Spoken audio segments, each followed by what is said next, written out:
Hello and welcome to the class jurisprudence के lecture number 2 में आज हम पढ़ने वाले हैं nature and importance of jurisprudence.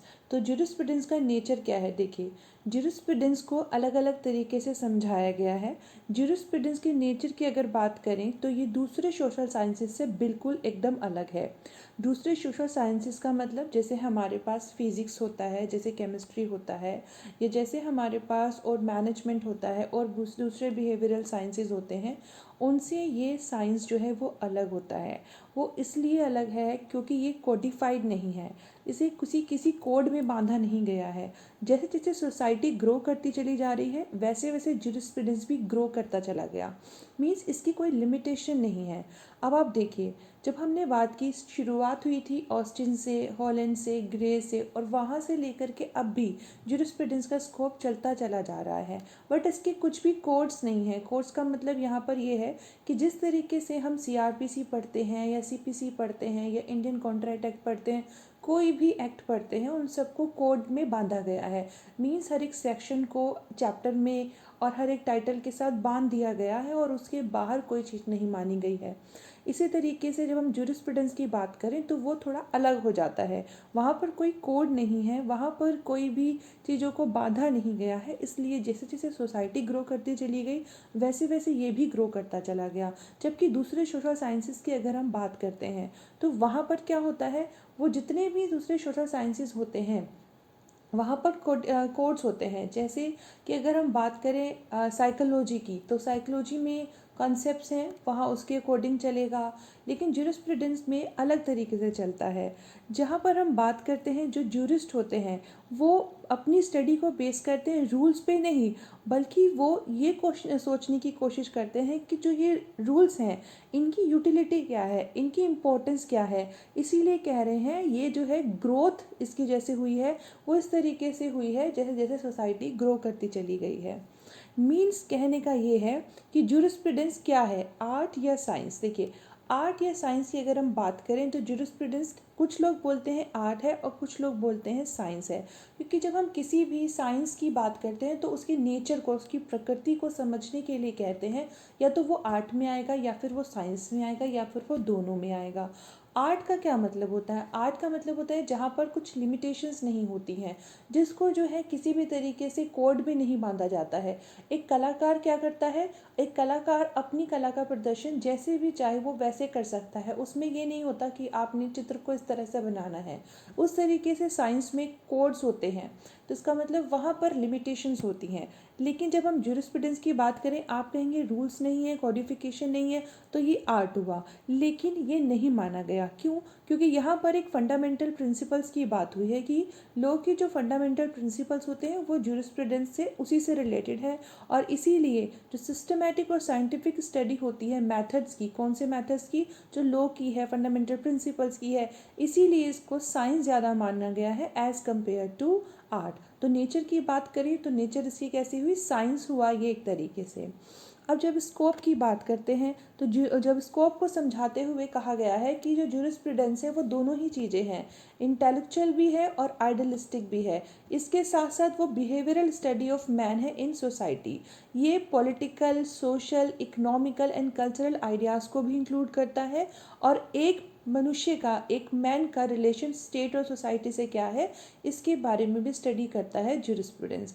अब आप देखिए, हमने लास्ट क्लास यानी कि जो कल ही पढ़ी थी उसमें भी बताया था कि जब एक व्यक्ति अपने घर में रहता है वो किस तरीके से बात कर रहा है, इसका कंसर्न नहीं है ज्यूरिस्प्रूडेंस में।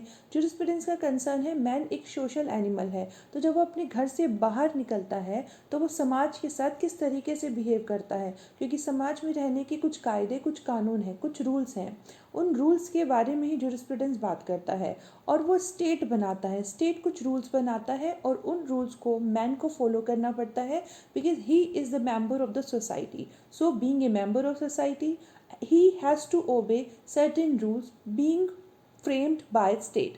तो ये सिंपल सी बात कहता है ज्यूरिस्प्रूडेंस। तो यहाँ पर इंटेलेक्चुअल एंड आइडियलिस्टिक एब्स्ट्रक्शन के साथ साथ बिहेवियरल स्टडी भी है एक मैन की, जो कि सोसाइटी में रहते हुए किस तरीके से बिहेव करता है। ज्यूरिस्प्रूडेंस को जब हम इन्वॉल्व करते हैं तो उसमें सारी चीज़ें आ जाती हैं कि इसमें सर्टेन टाइप्स ऑफ इन्वेस्टिगेशन भी होती हैं।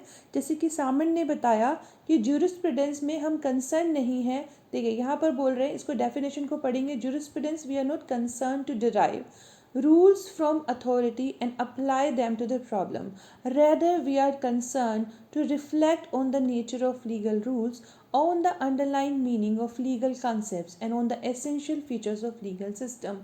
सामन ये बात कहते हुए ये कहना चाह रहे हैं कि हम इस चीज़ में कंसर्न नहीं हैं। जब ज्यूरिस्प्रूडेंस की बात कर रहे हैं तो हम इस चीज़ से कंसर्न नहीं, इत्तेफाक नहीं रखते हैं कि क्या रूल्स हैं जो अथॉरिटी ने बनाए हैं और कैसे उन्हें अप्लाई किया जाएगा प्रॉब्लम में, बल्कि हम इस चीज़ से कंसर्न है कि उन लीगल रूल्स का नेचर क्या है, इसके साथ साथ उन लीगल कंसेप्ट्स का मीनिंग क्या है, उनके एसेंशियल फीचर्स क्या हैं। इन चीज़ों के बारे में बात करता है ज्यूरिस्प्रूडेंस। यानी कि अगर हम बात करें ज्यूरिस्प्रूडेंस के स्कोप की, तो ज्यूरिस्प्रूडेंस के स्कोप में legal concepts, essential feature of legal system, legal rules, ये सारी चीज़ें आ जाती हैं। जिस तरीके से हम बात करें कंटेंट्स की, तो कंटेंट्स में आते हैं सबसे पहले सोर्सेस, फिर आते हैं लीगल कंसेप्ट्स और फिर आते हैं लीगल थ्योरी। तो सोर्सेज में क्या आते हैं? सोर्सेज का मतलब कि कहाँ से ये जो ज्यूरिस्प्रूडेंस है आता है। तो बेसिक फीचर लीगल सिस्टम का क्या है कि ये अथॉरिटेटिव सोर्सेज से आते हैं। मीन्स कोई ना कोई एक ऐसा शक्ति होती है, एक ऐसी पावर होती है जो रूल्स बनाती है, जो लीगल अथॉरिटी बनाती है। लीगल अथॉरिटी के पास कुछ डिफरेंट जो है अथॉरिटी होती है रूल्स बनाने के लिए, और उन रूल्स को बनाने के लिए कुछ ना कुछ सोर्सेज भी होते हैं। तो वो सोर्सेज क्या हैं? जैसे कि custom, legislation, precedent as a source of law. Precedent हमें पता है, जैसे कि एक कोई केस आता है, उस केस में किस तरीके से डिसीजन लिया गया, वो जो आने वाले केसेस होंगे उनके लिए एक प्रेसिडेंट मतलब पास्ट बन जाएगा। और जब उसी तरीके का केस दोबारा रिपीट होगा कोर्ट के सामने, तो वो जो पहले केस में डिसाइड किया गया था उसको देखेगी डिसीजन देने से पहले। तो ये भी एक तरीके का सोर्स है। इसके अलावा कोडिफिकेशन ऑफ लॉ के प्रोस एंड कॉन्स भी देखे जाते हैं।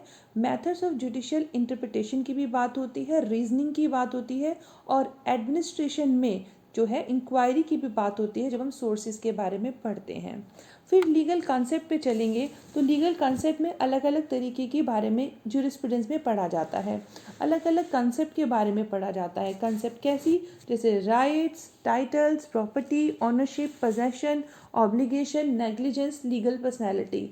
आप बिल्कुल चिंता मत कीजिएगा, यहाँ नहीं लिखा हुआ कोई बात नहीं है। आपको जब हम नेक्स्ट क्लास में पढ़ेंगे, आने वाली क्लासेस में ये डिटेल में हर चीज़ मिलेगी, तो वहाँ पर लिखा हुआ होगा। अभी नहीं लिखा, कोई दिक्कत की बात नहीं है। आप मेरी बात सुनिए और समझिए, आपको बहुत आसानी से समझ में आ जाएगा। फिर थर्ड बात है लीगल थ्योरी। तो लीगल थ्योरी का क्या मतलब हुआ? लीगल थ्योरी का मतलब होता है कि जो लॉ है वो कैसे आज एग्जिस्ट करता है, कैसे फंक्शन करता है सोसाइटी में, कैसे ये क्रिएट हुआ, कैसे ये इन्फोर्स हुआ, क्या इसका इन्फ्लुएंस हुआ सोशल ओपिनियन पर और लॉ पर। मीन्स ये जो हम लीगल पढ़ रहे हैं, लीगल थ्योरी पढ़ रहे हैं, वो लीगल थ्योरी का इन्फ्लुएंस क्या होगा सोशल ओपिनियन पे और लॉ पे, दोनों पे। मतलब इन दोनों पे क्या इफेक्ट होगा और इन दोनों का क्या इफेक्ट होगा लीगल थ्योरी पे, ये भी पढ़ा जाता है जब हम लीगल थ्योरी की बात करते हैं। अब यूटिलिटी या इंपॉर्टेंस ऑफ ज्यूरिस्प्रूडेंस की बात करें, तो सबसे पहले देखिए, जो ज्यूरिस्प्रूडेंस है, it has its own increasing interest like any other subject of serious scholarship. इसका खुद का अपना एक इंटरेस्ट है, इसका एक खुद की रुचि है, खुद का एक इसका जो है एक तरीके से कला है, एक तरीके से ये साइंस है, ज़्यादा इसको साइंस माना गया। इसका खुद का एक रिलेशनशिप है किसके साथ? विद्यार्थियों के साथ। जिस तरीके से एक मैथमेटिशियन इन्वेस्टिगेट करता है किसी थ्योरी में, उसका जो एम होता है वो एम होता है देखने के लिए कि ये क्या होने वाला है इससे। उसी तरीके से जो राइटर होता है ज्यूरिस्प्रूडेंस का, वो भी देखना चाहता है कि इससे क्या होने वाला है। मीन्स ये व्यक्ति का अपना आंतरिक रुचि होती है जब वो ज्यूरिस्प्रूडेंस में स्टडी करता है। जैसे आपने जब लॉ को चुना होगा एज ए सब्जेक्ट कि मुझे इसमें इसको ही परस्यू करना है, अपने बैचलर में एलएलबी ही करना है, तो आपका कुछ ना कुछ इंटरेस्ट रहा होगा, तभी जाकर के आपने इसमें पढ़ाई शुरू की। क्योंकि ज़बरदस्ती कोई किसी चीज़ की पढ़ाई नहीं कर सकता। अगर हम किसी बच्चे पे ज़बरदस्ती कोई सब्जेक्ट थोप देते हैं। तो हमने बहुत ज़्यादा देखा है, वो बच्चा वो सब्जेक्ट परस्यू नहीं कर पाता और उसमें कम स्कोर लेकर के आता है या फिर फेल हो जाता है।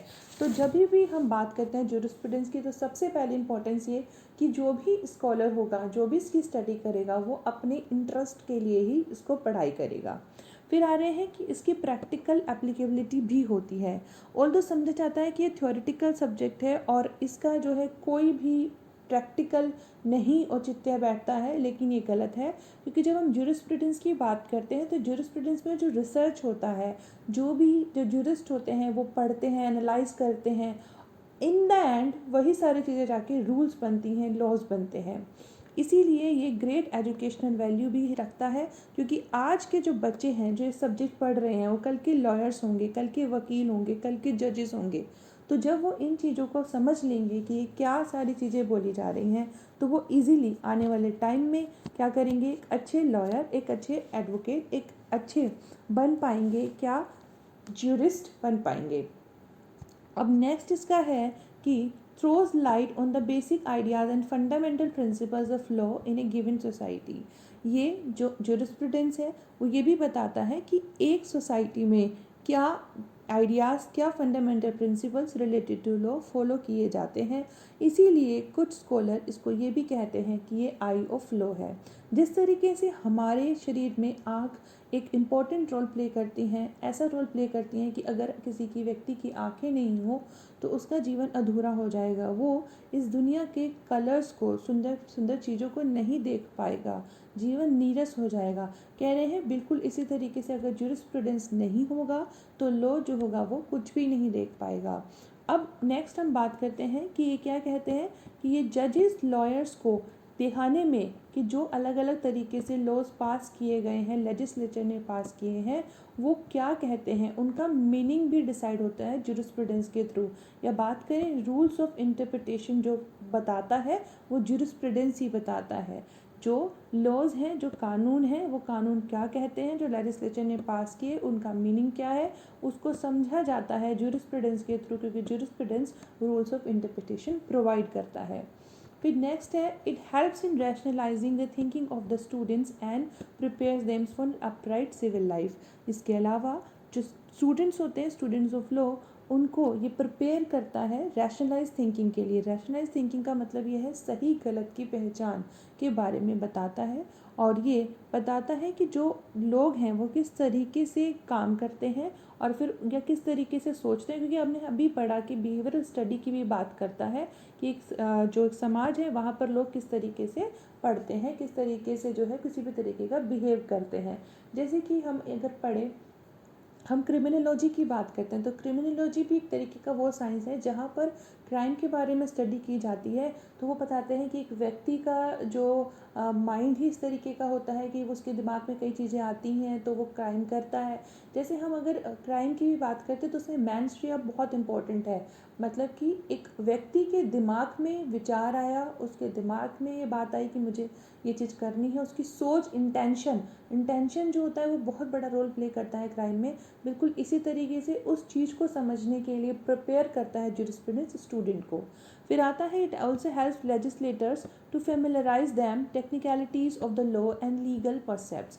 जो लॉ बनाने वाले हैं, जो कौन बनाते हैं, लेजिस्लेटर बनाते हैं, तो उनको फेमिलराइज करना, उनको बताना कि लॉ क्या है, उनकी टेक्निकलिटीज़ क्या है। टेक्निकलिटीज़ का मतलब जो भी हम सेक्शंस वगैरह पढ़ते हैं, अब जो भी कानून, जो भी लेजिस्लेटर होते हैं या जो भी वहाँ विधायिका में बैठते हैं, सभी तो कानून के जानकार नहीं होते ना। तो जूरिस्प्रूडेंस जो होता है वो उन्हें लॉ की बारीकियों से, तकनीकियों से पहचान कराता है। फिर ये रूल्स भी प्रोवाइड करता है इंटरप्रेट करने के लिए लॉ। वो अभी हमने पढ़ा कि जो इंटरप्रिटेशन में हेल्प होती है जूरिस्प्रूडेंस से ही आती है। ये सोशोलॉजिस्ट और मॉरलिस्ट के लिए भी बेनिफिशियल होता है, क्योंकि जो समाजशास्त्री होते हैं वो ये देखते हैं कि एक समाज में एक व्यक्ति किस तरीके से रह रहा है, और रहने की जब बात करें तो उसे कुछ ना कुछ कानून, कुछ न कुछ रूल्स को फॉलो करना ही पड़ता है। ये हम बार बार पढ़ते आ रहे हैं, तो ये बेनिफिशियल है सोशोलॉजिस्ट और मॉरलिस्ट के लिए भी।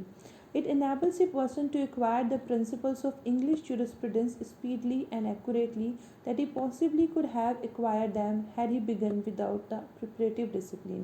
ये कथन है ऑस्टिन का। तो ऑस्टिन ने ये बात जो कही है वो इंग्लिश ज्यूरिस्प्रूडेंस के कॉन्टेक्स्ट में कही है कि इसे जब कह रहे थे कि अगर ये व्यक्ति कोई ज्यूरिस्प्रूडेंस समझ जाता है तो वो इंग्लिश ज्यूरिस्प्रूडेंस को समझ जाएगा और समझ जाएगा कि किस तरीके से वो इस डिसिप्लिन को पढ़ेगा।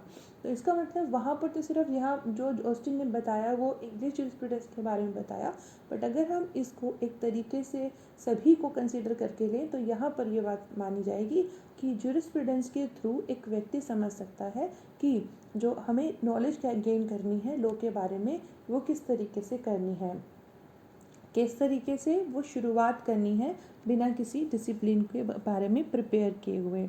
तो ये हमें समझ में आ गया कि ये जो ज्यूरिस्प्रूडेंस है उसकी स्टडी एक लॉयर के लिए थ्योरी को जो है लाइफ को फोकस करने के लिए हेल्प करती है और ये बताती है कि एक व्यक्ति के जो थॉट होते हैं वो सोशल एग्जिस्टेंस के लिए कैसे होते हैं या एक व्यक्ति के थॉट सोशल एग्जिस्टेंस के लिए किस तरीके से हैं उसके कंसर्न करता है ये हमारा ज्यूरिस्प्रूडेंस। इसकी जो यूटिलिटी है वो फंक्शनल रोल के कंटेक्स्ट में टेक्स्ट करी जाएगी, मतलब इसका फंक्शन क्या है socio economical political philosophies time place और सर्कमस्टांसेस के अकॉर्डिंग। इसीलिए कह रहे हैं कि ये जो हमारा ज्यूरिस्प्रूडेंस है ये सोशल इंजीनियरिंग का जो पर्पस है उसको जो है क्या करता है उस पर्पस को सोल्व करता है। कैसे सोल्व करेगा ये सोसाइटल वैल्यूज़ होती हैं उन्हें प्रेजर्व करके एलिमिनेट करके कॉन्फ्लिक्ट को जो डिफरेंट इंडिविजुअल्स के बीच में होते हैं एक सोसाइटी में। तो ये आज के लिए हमारा nature and importance scope complete होता है। Thank you so much for listening. Thanks a lot, keep learning and keep smiling.